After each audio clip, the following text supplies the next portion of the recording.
السلام علیکم ناظرین، میں ہوں محمد شیبر، آپ دیکھ رہے ہیں شیجر ٹی وی۔ امید کرتا ہوں بالکل خیر و عافیت سے ہوں گے۔ ناظرین، کچھ عام خبریں آپ کی خدمت میں رکھنا چاہتا ہوں اور اہم معلومات آپ تک پہنچانا چاہتا ہوں۔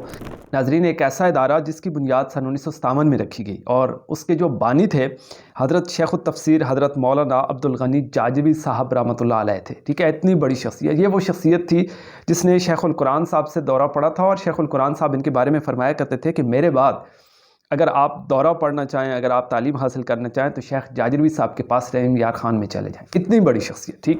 پہلے جو مدرس اس کے بنے پھر وہ مفتی محمد جاجروی صاحب تھے، جو کہ بیٹے ہیں حضرت مولانا عبدالغنی جاجروی صاحب کے۔ ان کے بعد جو ہے دوسرے معتمم بنے اسماعیل جاجروی صاحب، حضرت مولانا اسماعیل جاجروی صاحب۔ وہ تقریباً 25 یا 27 سال اس مدرسے میں کام کرتے رہے، ٹھیک ہے۔ حضرت کے 7 بیٹے ہیں، جن میں سے 6 بیٹے جو ہیں ماشاءاللہ عالم دین ہیں، ایک بیٹا جو ہے وہ مسجد کی خدمت وغیرہ کرتا ہے۔ تو اس دورانیے میں عروج اور زوال ظاہر ہے یہ آتا رہا، اور یہ عروج اور زوال مالی لحاظ سے تھا۔ بہرحال انہوں نے استعفیٰ دے دیا، اور اس کے بعد شورا نے یہ فیصلہ کیا کہ اب یہ ذمہ داری جو ہے حضرت مولانا قاری محمد یوسف صاحب کے سپرد کر دی جائے۔ تو یہ ذمہ داری ان پر آن پڑی اور وہ معتمم بنے، اور سرپرست اعلیٰ جو ہے وہ مفتی محمد جاجروی صاحب ہی رہے۔ تو اب بتایا یہ جا رہا ہے کہ یہ جو ادارہ ہے، جس ادارے سے اتنی بڑی بڑی شخصیات، جو کہ آگے چل کے میں آپ کو بتانے لگا، انہوں نے فیض حاصل کیا ہے، یہ مالی طور پر بہت کمزور ہو گیا، ٹھیک ہے۔ اس میں تقریباً 40 کمرے ہیں، اور 40 سال کے بعد یہ فیصلہ کیا گیا ہے رنگ روغن اور دیگر جو لوازمات ہیں اس طرف بھی توجہ دیجیے۔ اور بتایا یہ جا رہا ہے کہ تقریباً 4.5 لاکھ روپے کا صرف جو ہے اس کو رنگ روغن کرنے کا جو ہے وہ خرچ ہے۔ 40 کمرے ہیں، اور اس کے علاوہ جو ہے حضرت جی جو ہیں وہ بڑے زبردست طریقے سے اس ادارے کو چلانے کی اپنی طرف سے پوری کوشش کر رہے ہیں، اور کئی طلباء جو ہیں حفظ کے بھی، ناظرہ کے بھی، اس کے علاوہ درس نظامی کے بھی، وہ بھی حصہ لے رہے ہیں۔ اور اس کے علاوہ ابھی جو ہے دورہ تفسیر جو ہے وہ بھی شروع ہوگا، تو اور بھی طلباء جو ہیں وہاں کا رخ کریں گے۔ لیکن مدرسے کے جو حالات ہیں وہ بہت کشیدہ ہیں، اور اس مدرسے سے نامور شخصیات نے تعلیم حاصل کی ہے۔ بدرالعلوم جو ہے یہ ایک نامور مدرسہ رہا ہے۔ اس میں علامہ خضریات بکھروی صاحب 3-4 سال پڑھتے رہے۔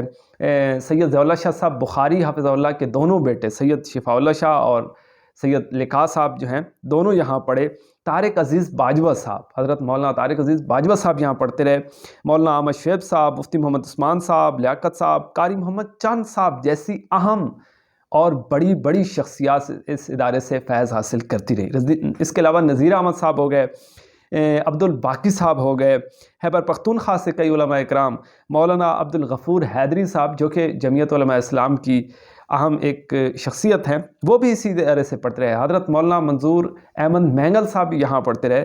سندھ کے علماء یہاں پڑھتے رہے۔ یہ جو ابھی مولانا سلیم اللہ خان صاحب کے بیٹے کی وفات ہوئی، حضرت مولانا عادل صاحب، حضرت مولانا عادل صاحب بھی یہیں پڑھتے رہے۔ اس کے علاوہ جو ہے کئی اور اہم شخصیات جو ہیں وہ انہوں نے یہاں سے فیض پایا ہے۔ لیکن ناظرین، کہنے کا مطلب یہ ہے کہ یہ ادارہ اس وقت جو ہے مالی بحران کا شکار ہے۔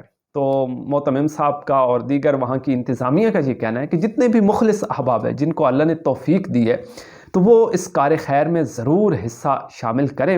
اور انہوں نے ہمارے پلیٹ فارم کا جو ہے انتخاب کیا ہے کہ آپ لوگوں تک یہ میسج ہمارا ضرور پہنچا دیں کہ جی ہمارا تقریباً صرف بجلی کا جو خرچ ہے وہ تقریباً 2-2.5 لاکھ روپے ہے۔ اس کے علاوہ گیس کا بل، اخراجات جو ہیں وہ بھی بہت زیادہ ہیں، اور اب ہم افورڈ ہی نہیں کر سکتے، تو ہم نے لکڑیوں پہ سسٹم جو ہے وہ چلانے شروع کر دیا، لیکن ظاہر ہے لکڑی بھی بہت مہنگی ہے۔ تو 1000 روپے منتھلی یا 500 روپے آپ جتنا بھی ان کے ساتھ تعاون کر سکتے ہیں۔ بہت سارے ایسے ہمارے ویورز ہوں گے، دیکھنے والے ہوں گے جو کہ صاحب ثروت ہیں، جن کو اللہ نے بہت مال دیا ہے، تو اگر اللہ کے راستے میں لگانا چاہیں تو سکرین پہ نمبر شو ہو رہے ہیں، آپ ان حضرات سے رابطہ بھی کر سکتے ہیں۔ بے شک پہلے ان سے رابطہ کر لیجئے، حالات معلوم کر لیجئے، اور محض اللہ تعالیٰ کی رضا کے لیے آپ جتنا تعاون کر سکتے ہیں ان حضرات کے ساتھ ضرور تعاون کیجیے۔ انشاءاللہ آپ کا 1 روپیہ بھی آپ کے لیے بہت بڑا سرمایہ ہوگا، اور آپ کے لیے بہت بڑے اجر کا باعث بنے گا۔ اس کے علاوہ دوسری اہم بات جو ہے وہ یہ ہے کہ حضرت مولانا بلال دیوبندی صاحب جو کہ خیبر پختونخوا کے علاقے سوات سے تعلق رکھتے ہیں، ماشاءاللہ بہت تگڑے مناظر ہیں، اور انہوں نے ایک مناظرہ کیا تھا جمعیت علماء اسلام کے حوالے سے کہ جمعیت علماء اسلام والے جو ہیں یہ انہوں نے ایک اصول بتایا تھا کہ دیکھیے یہ جو علماء دیوبند ہیں جو ان کی تکفیر کرے، آپ کے ہاں بھی مسلم ہے، ہمارے ہاں بھی مسلم ہے، یعنی مولانا محمد بلال دیوبندی صاحب نے کہا کہ جی ہمارے ہاں بھی یہ بات تسلیم ہے، مسلم ہے، اور آپ کے ہاں بھی کہ جو علماء دیوبند کی تکفیر کرے وہ مسلمان نہیں ہے۔ تو انہوں نے کہا کہ جمعیت علماء اسلام والے جو ہیں وہ علماء دیوبند کی تکفیر کرتے ہیں، تو دیکھیں وہ پھر کیسے مسلمان رہیں گے۔ تو اس پہ جو ہے نا ایک بہت شاندار مناظرہ ہوا تھا۔ اس کے بعد جو ہے ایک نیا دعویٰ سامنے آیا کہ یہ جو جمعیت علماء اسلام والے ہیں یہ ختم نبوت کے بھی منکر ہیں، یعنی یہ ختم نبوت کو نہیں مانتے، ایز اٹ از جس طرح ماننا چاہیے۔ یہ بہت بڑا دعویٰ ہے۔ اس کے بعد جو ہے ایک مولانا ہیں، مولانا عبد الرحمن عابد صاحب میرے خیال میں، تو وہ ان کے خلاف بتایا یہ جا رہا ہے ذرائع سے جو کچھ معلوم ہوا ہے کہ وہ ان کے خلاف پوسٹیں وغیرہ لگا رہے ہیں کہ یہ مولانا محمد بلال دیوبندی صاحب غائب ہیں، مناظرہ نہیں کرتے۔ تو وہ کہہ رہے ہیں جی میں تو میدان میں ہوں، میں مناظرہ کرنے کے لیے تیار ہوں، میں آپ کا انتظار کر رہا ہوں، آپ آئیں میدان میں آئیں، میرے ساتھ بات کریں، میں یہ ثابت کروں گا کہ یہ لوگ جو ہیں ختم نبوت کو نہیں مانتے، ایز اٹ از جس طرح ماننا چاہیے۔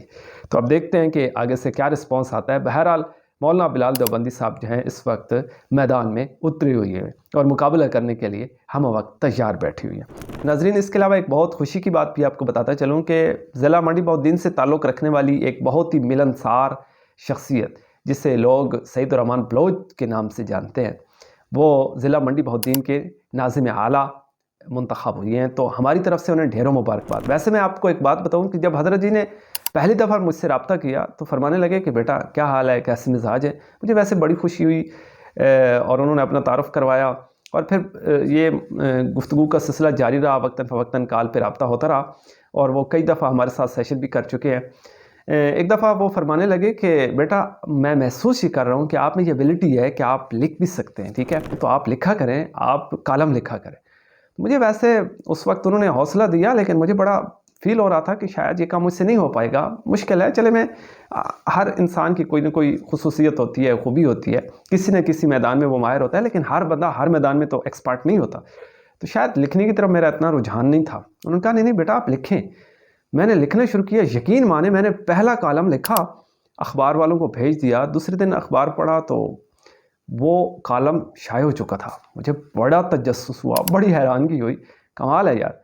تو اس کے بعد میں نے مسلسل لکھنا شروع کر دیا۔ آپ کچھ مصروفیت کے پیش نظر بعض اوقات لکھنے کے لیے اتنا وقت نہیں بچتا، بہرحال پھر بھی کوشش کرتا ہوں۔ اب تک الحمدللہ مختلف اخبارات میں 40 کے لگ بھگ میرے کالم جو ہیں وہ چھپ چکے ہیں، تو یہ کریڈٹ جو ہے حضرت مولانا سعید الرحمن بلوچ صاحب کو ہی جاتا ہے۔ تو مولانا صاحب ہماری طرف سے مبارکباد قبول کیجیے، اللہ تعالیٰ آپ کو سلامت رکھے۔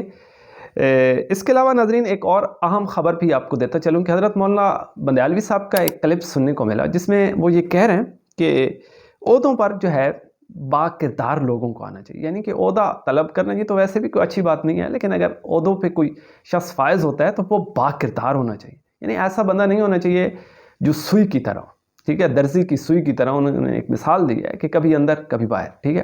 تو کچھ لوگ ایسے ہوتے ہیں جو درزی کی سوئی کی طرح ہوتے ہیں، کبھی اندر کبھی باہر، یعنی ان کی کوئی اتھارٹی نہیں ہوتی یا کوئی حیثیت نہیں ہوتی۔ دراصل بندیالوی صاحب کی ایک بات یہ ہے کہ وہ با اخلاق شخصیت ان کو گردانا جاتا ہے، اور بڑی نپے تلے انداز میں اور شائستہ گفتگو فرماتے ہیں۔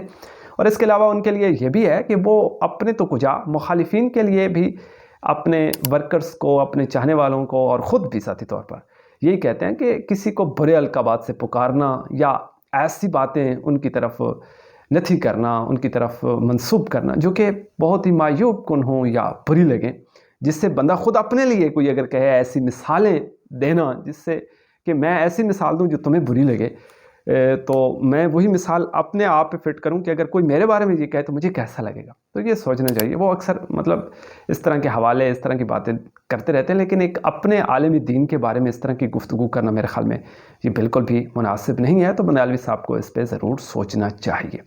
اور ویسے بھی کیا یہ جو اعتراض ہے، یہ جو اعتراض وہ جس عالم دین پہ کرنا چاہ رہے تھے، وہی اعتراض خود حضرت بندیالوی صاحب پہ بھی ہو سکتا ہے، اور وہ بھی اس کی زد میں آ سکتے ہیں۔ تو اس کا مطلب ہے وہ بھی پھر اہل نہیں ہے۔ اور ویسے بھی ایک بڑی حیران کن بات ہے کہ معاشرہ پتہ نہیں جا کس طرف رہا ہے، اور خاص طور پر یہ علماء کرام ان لوگوں کو کس طرف لے کے جا رہے ہیں، مجھے یہ سمجھ نہیں آ رہی۔ اور یہ دیکھیں ایک بات کا ہم سب کو یہ سوچنا چاہیے کہ ہم نے یہاں نہیں رہنا، مرنا بھی تو ہے، سب نے مرنا ہے، ٹھیک ہے، پھر وہاں جواب بھی دینا ہے۔ ایک عالم لایا جائے گا اور اس کو کہا جائے گا کہ اس کو جی جہنم میں لے جاؤ، کیونکہ یہ جنت میں جانے کا اہل ہی نہیں ہے۔ یہ اس نے علم اس لیے سیکھا تھا کہ لوگوں میں اپنے علم کی وہ بڑائی جو ہے محسوس کروائے۔ لوگ کہیں جی بڑا عالم ہے، بڑی زبردست گفتگو کرتا ہے، بڑا اچھا ہے، ٹھیک ہے، لوگوں نے اچھا کہہ دیا۔ کوئی قربانی اس لیے کرتا ہے، لوگ کہیں بڑا مالدار ہے، ٹھیک ہے، کوئی جہاد اس لیے کرتا ہے، لوگ کہیں بڑا بہادر ہے، ٹھیک ہے۔ تو یہ کوئی تقریر اس لیے کرتا ہے، لوگ کہیں جی واہ واہ واہ، پھٹیاں بن دیتی ہیں، کمال ہی کر دیا، ٹھیک ہے۔ تو جی جو یہ سوچ کے آتا ہے اور یہ فکر اور یہ اپنی میں کہ لوگ مجھے بڑا کہیں، کسی اور کو بڑا نہ کہیں، ٹھیک ہے۔ اور لوگ بھی بڑے سمجھدار ہیں، جو جس قابل ہوتا ہے وہ اسی کو ہی ویلیو دیتے ہیں۔ ایسا تو نہیں ہے کہ ایک بندے میں خوبی ہے ہی نہیں اور لوگ کہتے ہیں جی تسی تو بڑے چنگے ہو جی، بڑے شریف ہو جی، بڑے زبردست ہو جی، بڑے کمال انسان ہو۔ یار کمال ہو تو لوگ کہیں نا کہ کمال ہے، ٹھیک ہے۔